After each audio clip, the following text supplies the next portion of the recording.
pertama dari Mulina Hafaz. Nah, ini beliau bertanya, ada pernikahan karena si perempuan sudah hamil. Apakah pernikahan itu sah, sedangkan perempuan yang sudah hamil yang menjadi walinya adalah bapaknya perempuan. Ngoten Yai. Mohon penjelasan tentang nikah untuk perempuan yang sudah hamil duluan. Oh, ada duluannya ya. Karena kan memang hamil duluan, nggak mungkin melahirkan duluan gitu. Apakah bisa menjamin nikahnya menjadi pernikahan yang sakinah, mawaddah, warahmah? Karena akhir-akhir ini memang banyak terjadi pernikahan setelah hamil. Kadang sudah besar hamilnya. Ini mau dijawab langsung apa dikumpulkan dulu? Ya, boleh. Ya, monggo Yai. Ya. Siap-siap mencatat. Menikah karena hamil duluan itu pasti beda-beda kasusnya. Karena beda-beda, maka ya kita harus cermat. Beda itu maksudnya bisa jadi perempuannya itu dinikahkan sama laki-laki yang tidak diinginkannya, kan bisa seperti itu. Atau kadang-kadang banyak sekali kan kasus dinikahkannya sama laki-laki yang justru memperkosanya. Dia hamil tapi nikah sama memperkosanya. Tapi tidak menutup kemungkinan juga sama laki-laki yang dicintainya dan seterusnya lah. Saya tidak tahu karena kasusnya banyak dan berbeda-beda. Nah, kalau hanya sekedar hadirnya boleh dan tidak, saya kira hadir ya boleh saja gitu loh. Saya teringat, ini bukan kias ya, saya teringat pada apa yang disampaikan oleh Gus Baha terkait dengan mensolati jenazah yang fasik. Lalu kemudian kan kita biasa ada syahadah itu. Mayit ini saya nggih, saya kan itu kan sering. Nah, kata Gus Baha, ini boleh nggak kita ngomong begitu? Tuh kata pertanyaan kata Gus Baha ya, boleh kalau nggak disolati, lalu siapa yang nyolatin? Kalau nggak disolatin orang fasik sekalipun, kalau nggak ada siapa mau dibuang begitu aja, ya nggak boleh. Harus dihormatin jenazah itu. Tetapi jangan sampai gitu loh kan, tokoh-tokoh besar itu hadir seakan-akan kesannya membolehkan kefasikannya gitu loh. Tetapi hadirnya bahkan kalau tidak ada sama sekali harus ada gitu loh. Harus ada yang hadir dan tetap boleh menyebutkan saya nggih, saya gitu. Yang saya itu tetap dalam pikirannya adalah matinya. Matinya tuh saya, tapi fasiknya nggak saya. Jadi meninggalnya orang yang penuh dosa itu meninggalnya baik. Tapi berdosanya tidak baik. Nggak usah disebut panjang berdosanya. Udah sebut itunya aja gitu, bahwa matinya baik gitu. Maksudnya matinya baik itu ya lebih baik daripada berdosa terus gitu loh. Berdosa terus. Ini hal yang sama mungkin kalau kita asumsikan misalnya hamilnya itu, tapi ini kiasnya saya ya, bukan Gus Baha yang ngomong. Jadi mungkin kita bisa ngatakan ya hadir dalam itu baik daripada berzina kan ya, baik menikah gitu.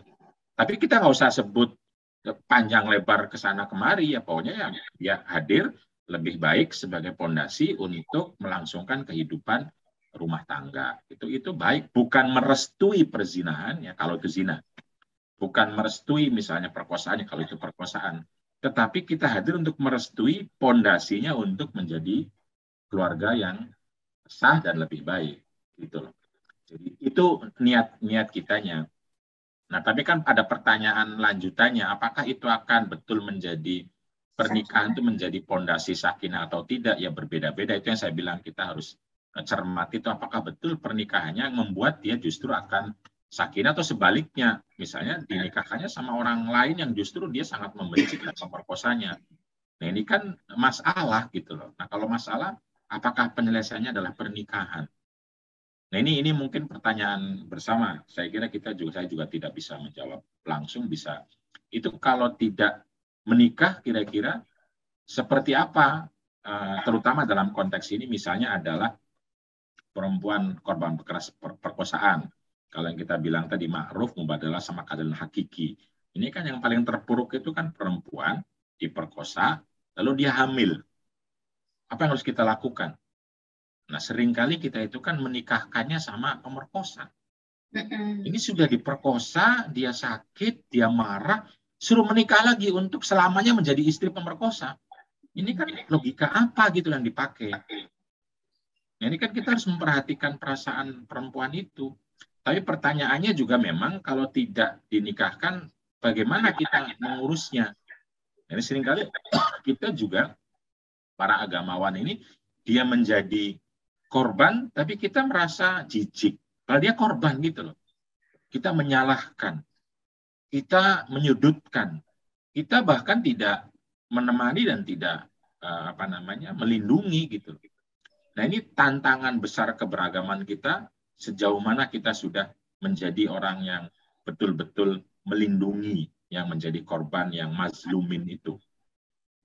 Yang katanya kita adalah agama yang rahmatan lil alamin, agama yang melindungi para korban. Itu seperti apa kalau sudah jadi? Itu yang justru menjadi tantangan kita, menjadi PR besar kita ketika kita mendirikan lembaga-lembaga keagamaan, lembaga-lembaga sosial, lembaga-lembaga perlindungan perempuan gitu misalnya, yang itu adalah merupakan salah satu mandat dari kerahmatan dan akhlakul karimah.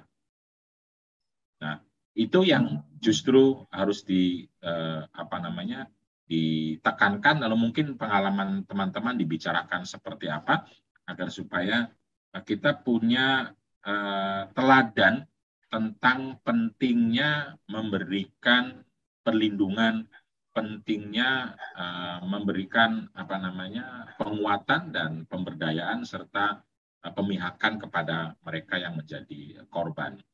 Jadi untuk pertanyaan apakah semua pernikahan orang yang sudah hamil duluan akan menjadi pondasi, tentu belum tentu. Harus dilihat lagi satu persatu ya.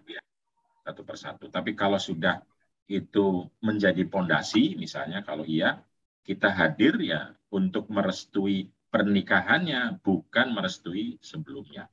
Sebagaimana yang mungkin bisa kita kiaskan ke apa yang disebutkan oleh Gus Paha itu.